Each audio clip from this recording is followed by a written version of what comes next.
আগামী নির্বাচনে যে যেখানে আছেন হাত পাখা প্রতীকের কাজে নেমে পড়বেন।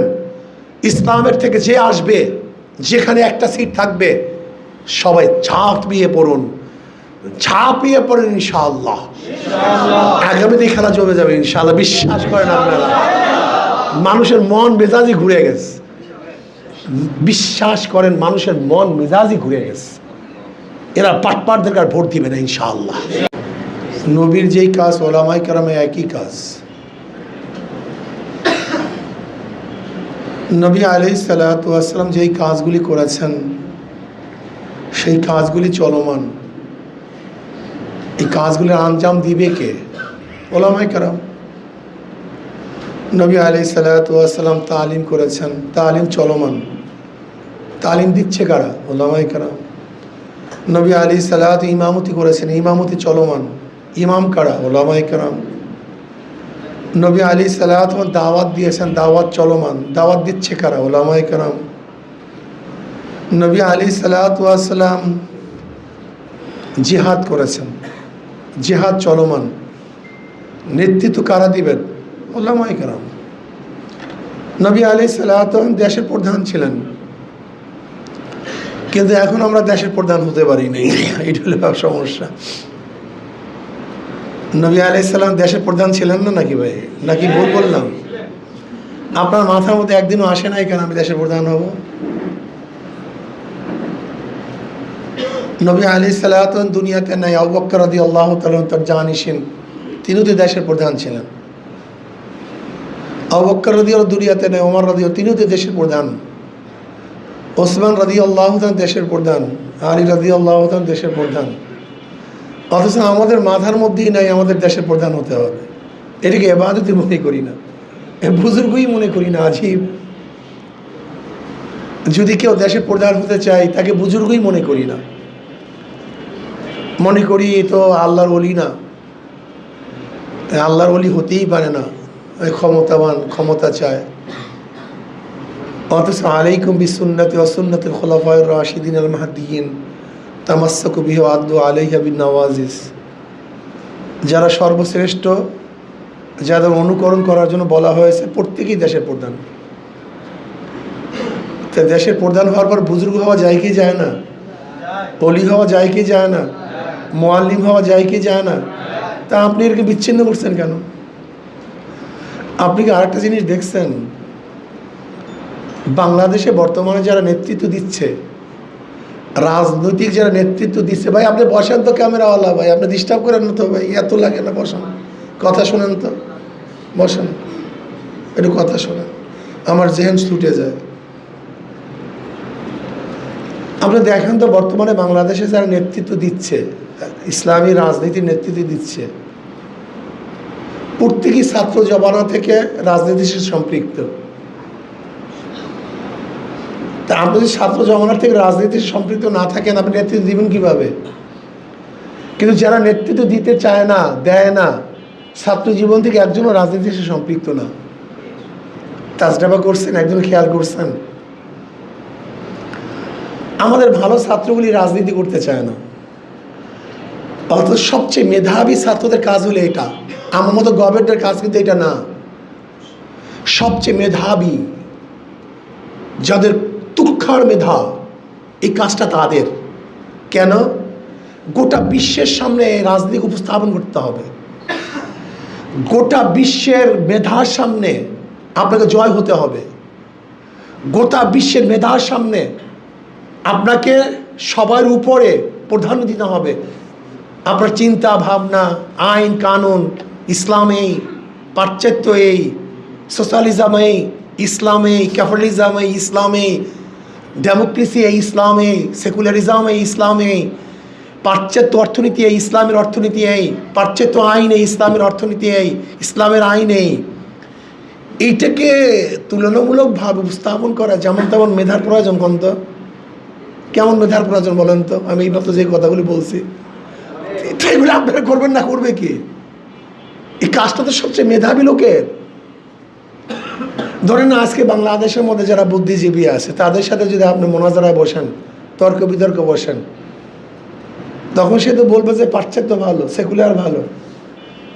কমিউনিজম ভালো, ক্যাপিটালিজম ভালো, কি বলবে কি বলবে না? সেখানে আপনাকে ইসলামের শ্রেষ্ঠত্ব তুলে ধরতে হবে না যে ইসলাম ভালো? তো এই শ্রেষ্ঠত্ব তুলার ধরার জন্য বলেন তো কী মেধার প্রয়োজন? ওরা আপনাকে হাজারো যুক্তি দিবে, যে যুক্তির কোনো শেষ নাই, সীমা নেই। সেখানে আপনাকে যদি যুক্তিওয়ালা, জ্ঞানওয়ালা, মেধাওয়ালা না হয়, তা আপনি তাদের সাথে জিতবেন কিভাবে? এই কাজটা সবচেয়ে মেধা সম্পন্ন ব্যক্তিদের, অথচ মেধাওয়ালার এখানে আসেই না কেন? এই কাজটাকে বাদ দিছি সমস্যায়। অথচ সবচেয়ে বড় একটা কাজ, বিশাল কাজ, যেটা গোটা দুনিয়া নিয়ন্ত্রণ করে, সেই কাজটাকে আমরা বাদ দিচ্ছি। গোটা দুনিয়া নিয়ন্ত্রণ করে কারা ভাই বলেন তো? কোনো শিক্ষাবিদ গোটা দুনিয়া নিয়ন্ত্রণ করে? আমাকে বলেন তো। গোটা দুনিয়ার কোনো পণ্ডিতকে দুনিয়া নিয়ন্ত্রণ করে? দুনিয়া নিয়ন্ত্রণ করে ট্রাম্প। দুনিয়া নিয়ন্ত্রণ করে কে? রাশিয়া, রাজনীতিবিদরা। গোটা দুনিয়া নিয়ন্ত্রণ করে কারা? চীন নাকি ভাই ভুল বলবো? আমাকে বলেন তো। বাংলাদেশ নিয়ন্ত্রণ করে কারা বলেন তো? রাজনীতিবিদরা। ভারত নিয়ন্ত্রণ করে কারা? রাজনীতি। গোটা দুনিয়া নিয়ন্ত্রণ করে রাজনীতিবিদরা। শিক্ষাবিদরা তো তারা এক প্রতিষ্ঠানে পড়াশোনা করে, এদের কাজ এক জায়গায় সীমিত, সেখান থেকে যে শিক্ষা গ্রহণ করে তা নিয়ে গোটা দুনিয়ার মধ্যে তারা ছড়িয়ে পড়ে। অথচ আপনার মধ্যে গোটা দুনিয়া নিয়ন্ত্রণ করার চিন্তাই নাই, ভাবনাই নাই। বাংলাদেশ নিয়ন্ত্রণ কারা করে? রাজনীতিবিদরা নিয়ন্ত্রণ করে। নাকি ভুল বললাম ভাই? তো এই কাজটা আপনার, আপনি করেন না কেন? করতেই চাই না, এই মাথার মধ্যেই নেই। মেধাবী ছেলেরা ছাত্র আন্দোলন করতে চায় না, অথচ মেধাবী ছাত্রদের বুড়া কাজ হলো ছাত্র আন্দোলন করা। আপনি এলএম দিয়ে কি করবেন? করবেনটা কি? কাজটা কি? এলএমকে যদি না সরাতে পারেন, এলএমকে কাজেই লাগাতে না পারেন, এলএম অর্জন করছেন কিসের জন্য? গাদার চিনি বহনের মতো। গাদার চিনি বহনের মতো। গাদা খেতে পারে না, শুধু বহনই করে। যদি আপনার এলএমকে গোটা দুনিয়ার মধ্যে সরিয়ে দিতে না পারেন, বাস্তবায়ন করতে না পারেন, তাহলে আপনি এলএম অর্জন করছেন কেন? এর জন্য মেধাবীদের কাজ হলো ছাত্র আন্দোলন করা, রাজনীতি করা। এরা যেমন তেমন ব্যাপার না, অনেক উঁচা ব্যাপার। এরা গোটা দুনিয়া নিয়ন্ত্রণ করে, গোটা গোষ্ঠী নিয়ন্ত্রণ করে। এদের উপরে গোটা দুনিয়া ডিপেন্ডেড, গোটা দুনিয়া ডিপেন্ডেড এদের উপরে। এরা যেরকম করবে সেরকম। কে খাবে কে খাবে না নির্ধারণ কারা করে? এই রাজনীতিবিদরা করে। এদের চোর হবে না ভালো হবে, রাজনীতিবিদরা নিয়ন্ত্রণ করবে। এদেশে মারিং হবে কি হবে না, রাজনীতিবিদ নিয়ন্ত্রণ করবে।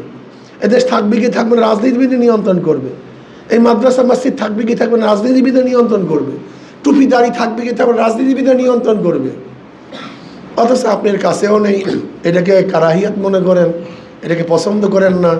ওই যে তাসাউসুল মাথার মধ্যে যা ঢুকছে, আমি অনেক সময় মনে করি বেদের সম্প্রদায় থাকে কোথায়? আমাদের মধ্যেই থাকে বেদের সম্প্রদায়। বাদ্যা চেনেন না? মিরর সেরাই বলে নাকি?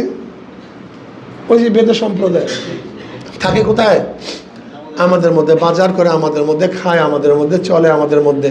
কিন্তু আজ পর্যন্ত কি দেখছেন ওদের মাথার মধ্যে কেউ আসছে আমি মিনিস্টার হব, ব্যারিস্টার হব, শিক্ষিত হব, প্রফেসর হব, ঢাকা একটা বিল্ডিং করব, বড় গাড়ি করব, চিন্তা করছে কোনো দিন?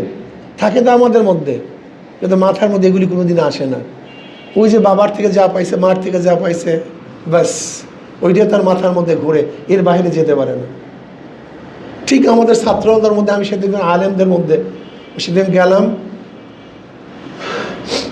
আমাদের ওই কুতুবদিয়া, মহেশখালী কুতুবদিয়া, সমস্ত ওলামাই কেরাম আসছে। আমাদের জিয়াউল হক সাহেবের সমস্ত ওলামাই কেরাম আসছে আলহামদুলিল্লাহ। তাই আমি বললাম, একটা সত্য কথা বলবেন, আপনাদের ওলামাদের মধ্যে একজনের কি নিয়াত আছে আমি প্রাইম মিনিস্টার হব, এরকম স্বপ্ন টপ্ন কেউ দেখছেন? মন্ত্রী হবেন স্বপ্ন দেখছেন? দেশের প্রধান হবেন স্বপ্ন দেখছেন? একজনও না। আমি কি তার নবী কি দেশের প্রধান ছিলেন না? তো এই সুন্নাতটা আপনি আদায় কেন করার জন্য চিন্তা করেন না? এটা কন্ত আবু বকর রাদিয়াল্লাহু দেশের প্রধান ছিলেন না? তো এই সুন্নাতটা আদায় করার জন্য কেন চেষ্টা করেন না বলেন তো?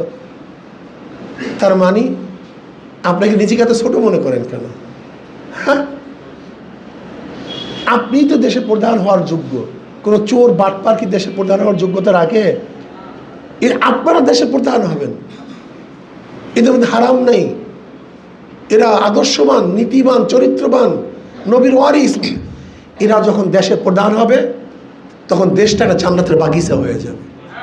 আপনার দেশের প্রধান না হয়ে যে চোর বাটপাটকে বারবার বানান, আপনি দেখছেন দুদকের বর্তমান দুদকের চেয়ারম্যান সাহেব কি বলছে? দুদকের চেয়ারম্যান সাহেব বলছে, আপনারা যদি চাঁদাবাজদেরকে দুর্নীতিবাজদেরকে ক্ষমতায় নেন তা দুর্নীতি বন্ধ হবে না। ওরা সব দুর্নীতিবাজ, সব চাঁদাবাজ। আপনারা সবাই দুর্নীতিমুক্ত, চাঁদামুক্ত। জীবনে কেউ আপনারা চাঁদা তোলেন নেই, দুর্নীতি করেন নেই। এই লোকগুলো যখন ক্ষমতায় আসবে তখন দেশের মানুষ শান্তি পাবে।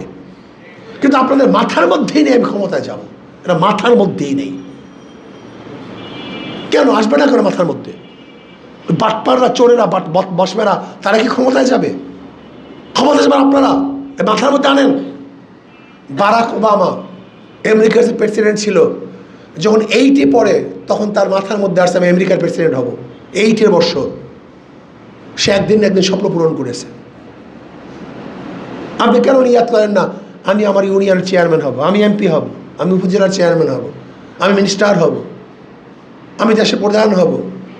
ওলামাই কেরাম দেশের প্রধান হবেন, ওলামাই কেরাম নেতৃত্ব প্রদান করবেন। সমস্যা কি? আপনারা জানেন, শোনেন, আদর্শ চরিত্র সব আপনাদের কাছে, কিন্তু অ্যাপ্লাই করেন না, কাজে লাগান না। ওই যে বিয়েতে সম্প্রদায়ের মতো বের হতে পারি না, ওই যে ঘুরফাক খাইতেছি এক জায়গায়, এর বাইরে বের হতে পারি না। ভাবতেই পারি না আমরা কারা ছিলাম, আমরা কারা ছিলাম, এই চিন্তা আমাদের মাথার মধ্যেই নেই। ফাসেকদের তলমর্দন করতে পারি, কিন্তু নিজে চেয়ারে বসবে চিন্তা করতে পারি। আজিব মানুষ। ফাসেকদের তৈলমর্দন করতে কোনো আপত্তি নেই, কিন্তু যখনই বলে আমি ক্ষমতায় বসবো, এই খুবই আপত্তি। মেধাবীরা ছাত্র আন্দোলন করবেন, গোটা দুনিয়া নেতৃত্ব প্রদান করতে হবে আজকের থেকে আপনাদেরকে। এটা মেধার কাজ, যাদের মেধা আছে তারা এই কাজটা করবে। সবচেয়ে মেধাবী ছাত্রদের কাজ হলে রাজনীতি করা। জানেন আপনি পলিটিক্যাল সায়েন্সে কারা পড়ে আমেরিকার মধ্যে, ইসের মধ্যে, ক্যামব্রিজের মধ্যে, অক্সফোর্ডের মধ্যে? ওদের পরিবারের সমস্ত প্রতিষ্ঠান আলাদা। যারা দেশের প্রধান হবে তাদের প্রতিষ্ঠান সমস্ত আলাদা। যারা রাজনীতিবিদ হবে ওদের ভিন্ন পড়াশোনা করানো হয়, ভিন্ন তালিম দেওয়া হয়। রাষ্ট্র পরিচালনা এত সহজ না, অনেক কঠিন। এর জন্য মেধাবী ছাত্রদের কাজ হলো ছাত্র আন্দোলন করা। আমি মনে করি যদি আজকের থেকে ইনশাআল্লাহ চিন্তা করি দেশকে পরিবর্তন করতে হবে, ইনশাআল্লাহ করতে হবে, ইসলাম হুকুমাত কায়েম করতে হবে। আমার নবী আলাইহিস সালাম দেশের প্রধান ছিলেন, তার ওয়ারিসরা দেশের প্রধান হতে হবে ইনশাআল্লাহ, আজকে হোক কালকে। আবু বকর রাদিয়াল্লাহু দেশের প্রধান ছিলেন, তার উত্তরসূরিরা দেশের প্রধান হতে হবে আজকে হোক কালকে হোক ইনশাআল্লাহ। সোজা হিসাব কিতাব। আমেরিকান পন্থীরা, রাশিয়ান পন্থীরা, চীনি পন্থীরা, ভারতপন্থীরা দেশের প্রধান হবে, আর মদিনা পন্থীরা গোলাম হবে, এটা মানা যায় না। ক্লিয়ার কাট কথা, এটা মানা যায় না, এটা মানা যায় না। মদিনা পন্থীরা দেশের প্রধান হবে ইনশাআল্লাহ। নয় সমাপ্ত কর্মমদের অবকাশ কোথায় বিশ্রামের। চলতে থাকুক, চালাতে থাকেন, আজকে হোক কালকে হোক। বিশ্বাস করুন ইসলাম হুকুমত বাংলাদেশে হবেই হবে ইনশাআল্লাহ, আজকে হোক কালকে হোক। আগামী নির্বাচনে যে যেখানে আছেন হাত পাখা প্রতীকের কাজে নেমে পড়বেন। ইসলামের থেকে যে আসবে, যেখানে একটা সিট থাকবে, সবাই ঝাঁপিয়ে পড়ুন, ঝাঁপিয়ে পড়েন ইনশাআল্লাহ। আগামীতে খেলা জমে যাবে ইনশাআল্লাহ, বিশ্বাস করেন আপনারা। মানুষের মন মেজাজি ঘুরে গেছে, বিশ্বাস করেন মানুষের মন মেজাজি ঘুরে গেছে। এরা পাটপাটদেরকে আর ভোট দিবে না ইনশাআল্লাহ, চাঁদাবাজদেরকে ভোট দিবে। সব জায়গাতে দুদকের চেয়ারম্যান সাহেব তার চেয়ার থেকে যে বক্তব্য দিচ্ছে আজ পর্যন্ত 54 বছরে এই বক্তৃতা কেউ দিতে পারে নাই, 54 বছরে কেউ দিতে পারে নাই। কাজে আসুন আল্লাহ আমাকে আমাদের সবাইকে কবুল করে নেন। কই